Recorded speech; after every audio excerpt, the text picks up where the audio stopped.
It was really interesting time in our relationship for Johnny and I because we'd moved to China to be together and we were anything but together. He was still traveling for work. So a lot of the time I was stuck in China with the three kids where he was sitting on the balcony with my sister home here in Sydney. So obviously there was quite, not resentment, but, jealousy that he was seeing my family and I wasn't. And then he was traveling constantly still.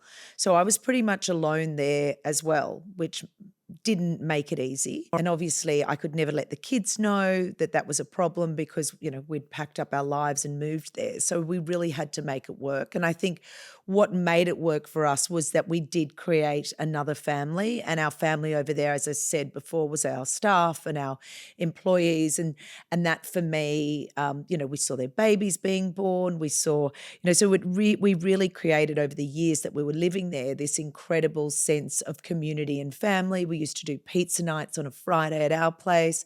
So we really established what we had in Sydney, then over in China. I think when you've got a partner that's traveling a lot and it isn't around a lot, and obviously he's not choosing to do this because he doesn't want to be around us. He's building the business for us.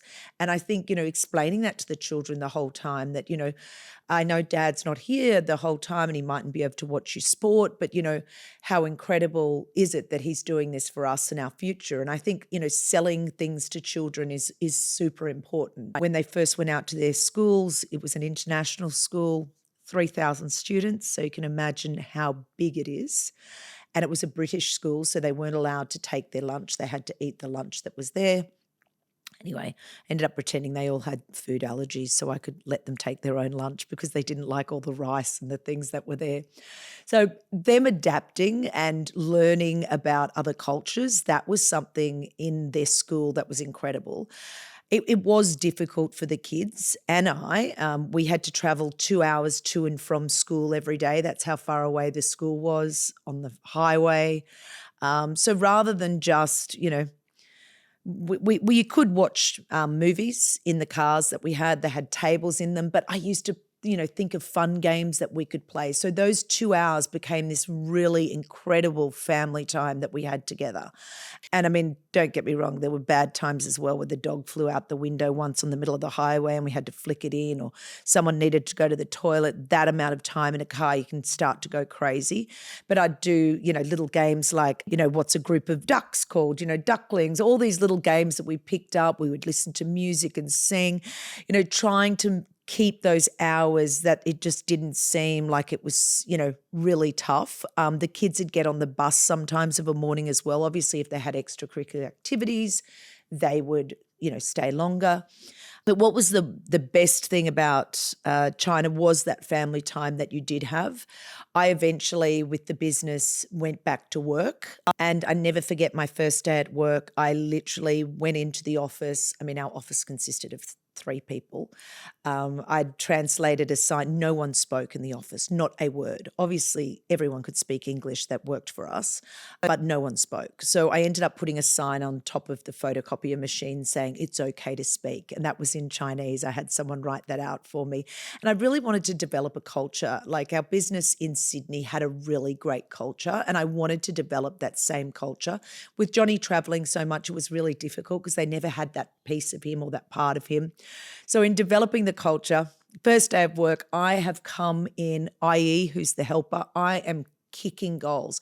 I feel like I have ruled the world. I felt like I got people chatting at work. We all went out and had lunch together. I got home and I'm in the kitchen and Milana and Nico are there, and I look at IE and I'm just like, oh, best day, blah, blah, blah. And Milana goes, where's Billy? And I went, oh my God. So I have left Billy at school. I'd forgotten to pick him up. And school was a good hour away, one way, an hour away back. I, first of all, just crumbled, couldn't work out why he hadn't called me. Why hadn't he spoken to me? Like, what was I going to do? Like, my panic level at this point was beyond anything you could ever imagine.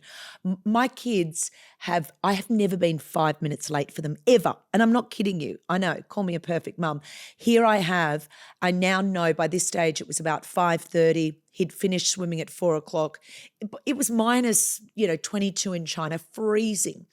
So I went, oh, that's fine. I'll just contact the principal. Contacted the principal. No one's at the school. Everyone's left the school. I'm thinking, oh my God, what do we do? I'm like, I'll send an Uber. I'll send, because the driver's going to take an hour to get there.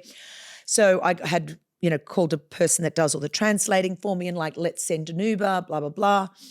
And of course, I didn't think of it, but what you've always taught your children, never hop in a car with a stranger, never do this. He knows what our driver looks like. There's no way he's going to hop in a car with a stranger that can't speak English.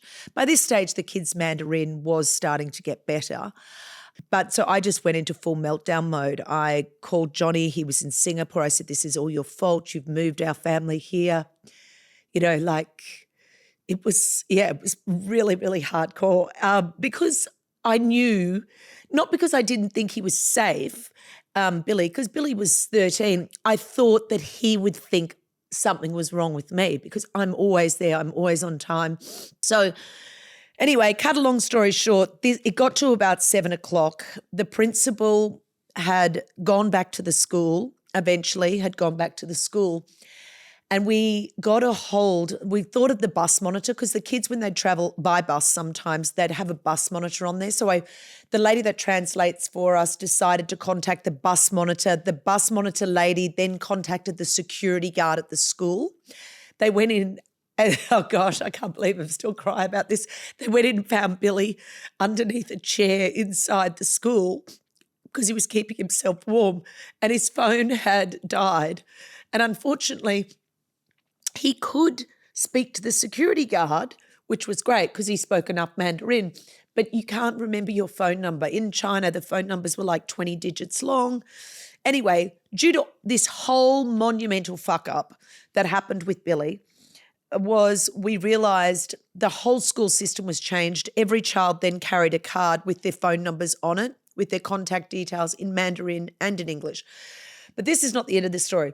This is where it gets worse. So I've called Johnny. I've abused him. I've told him, he's a shit father for moving us all to China. By the time our driver gets out there and Billy comes out, he gets on our driver's phone and he just says, you're dead, you're dead, you're dead. I thought you were dead because I've never been late. It's so stupid, but this is honestly like one of the worst times in my life.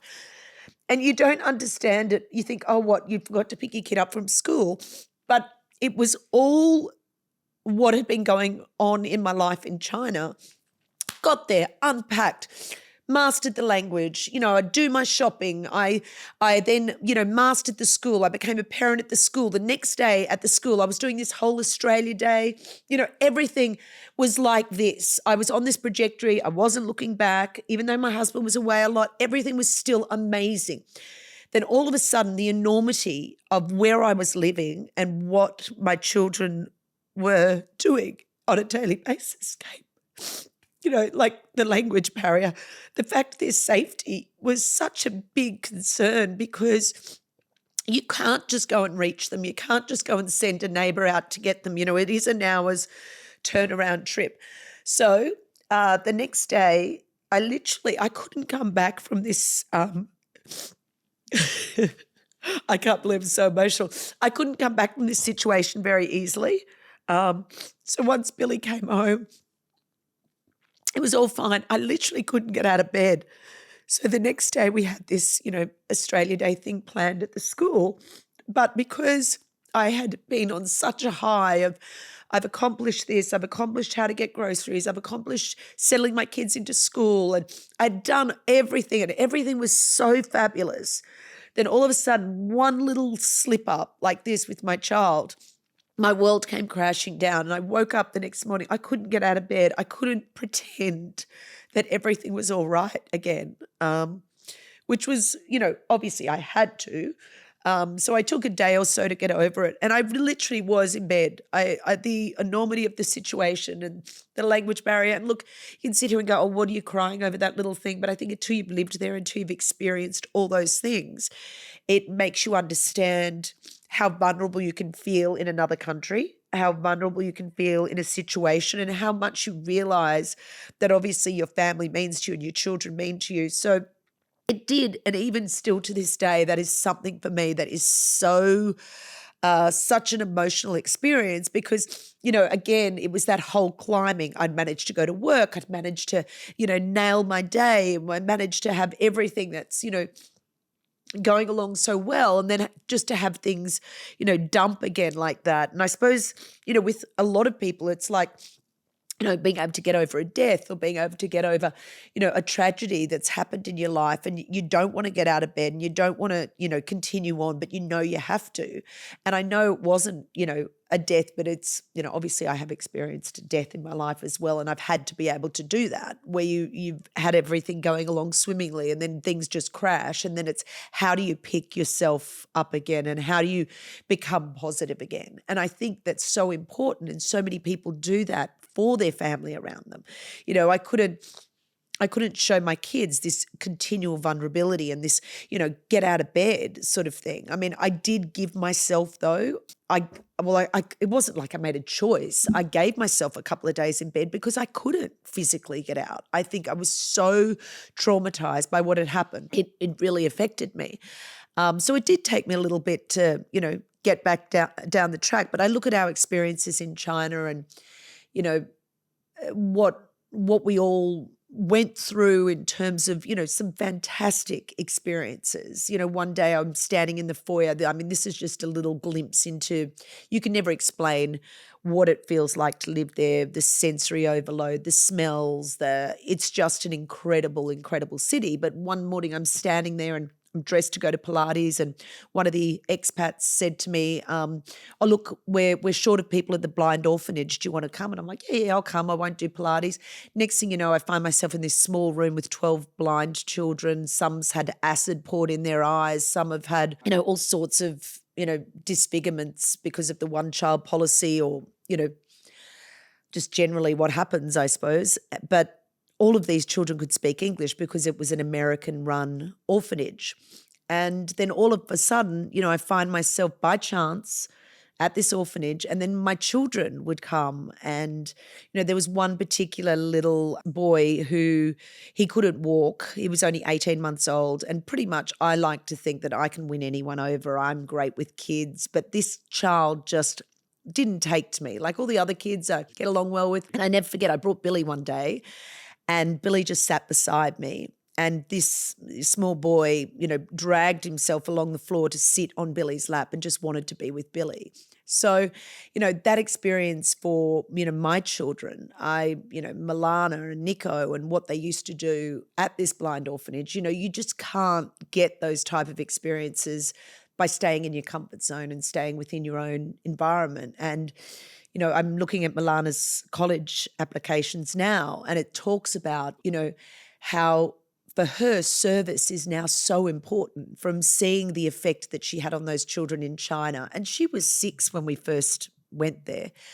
I think, the blind orphanage is just an example of how you going out and doing something for someone else can enrich your life so much. And I think, China for us enriched our lives so incredibly.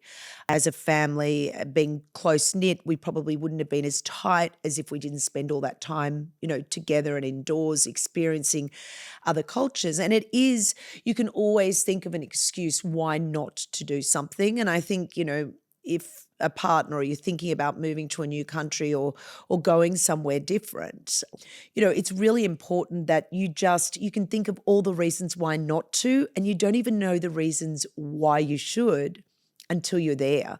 I could never have experienced how incredible China was for us as a family. I could never have imagined what we would all gain out of it and how it really has shaped and affected all of our lives. I ended up living there 2.5 years. Johnny was closer to 7. We would have liked to have stayed, but, circumstances changed very abruptly when Billy started wanting, to start high school. He wanted to be back in Australia. And we really uprooted and moved back incredibly quickly. And I think it was tough for the kids. I think it was really, really hard for them. I think for Johnny and I, it wasn't as tough. We didn't have to travel as long to go to work. We didn't, whereas for them, they had a lot of, times where they had to make new friends. They had to, really go out and, really form their own little networks again. And I think that was great for them. It pushed them out of their comfort zone. So, when someone starts a new job at work and they're not afraid to go and do that again because they've been there and they've done it. They're not afraid to try new things. And, so many skills they've learned from, their fast dumpling making to being able to speak Mandarin.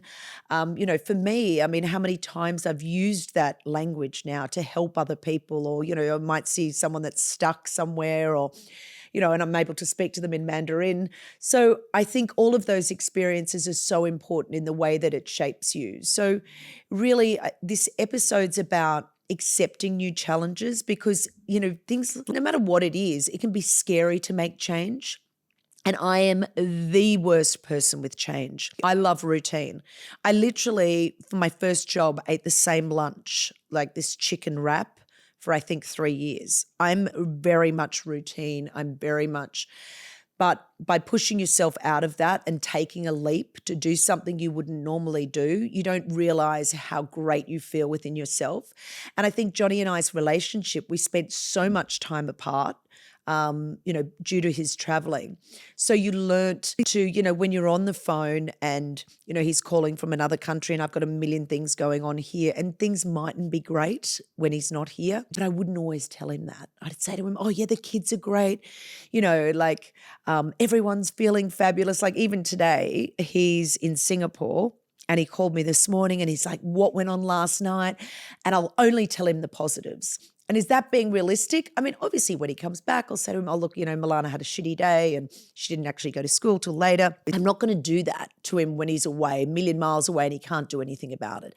And I think that's the trap that a lot of people fall into when their partners are away, is they want to tell them everything shitty that's gone on in their day. But that's the last thing someone wants to hear when they can't do anything to change it. So the biggest takeaway, if you know someone that's thinking of moving countries, if you know someone that's thinking about new experiences, tell them to go for it. Tell them not to overthink it, just to do it. Because, you can go over, you can always come back. Your home will always be your home. The people around you will still be doing the same things. Your friends will still be your friends. And I think that was the nicest thing for all the kids to understand. Although it was massive for them to move, they came back and everyone was still doing the same thing here. They just slotted back into life here. And that's what's really important to remember. Nothing's forever. You never know what tomorrow brings, so go out and try new things. A good saying that I learned whilst climbing a mountain, believe it or not, I went and climbed a mountain in Shanghai called Wangshan Mountain, which is Yellow Mountain. And a lot of the time I was doing the walk and I'd hear the Chinese saying, Jiao, Jiao, Jiao. And I was like, Jiao, Jiao. Anyway, I found out what it means. It means add oil. So when they're walking up a mountain, when they're doing something tough, it's just like the only thing you need to do is add oil, add oil. So when you confront something hard or tough in your life, just jiao, add oil, push through it. And that's such a great saying. I use it the whole time with the kids. I use it with the dogs as well when they're not walking properly. I'll yell out to them, Jiao. But I do think it is so, so important just to Jiao, just add oil to anything you do in life. This week, I'm not going to ask you to do anything. I have no expectations of you. I just want you to Jiao to every aspect of your life. Add oil. Xi Feng Changzhou. Happy long life. Milana will be like, you didn't sound good when you said that.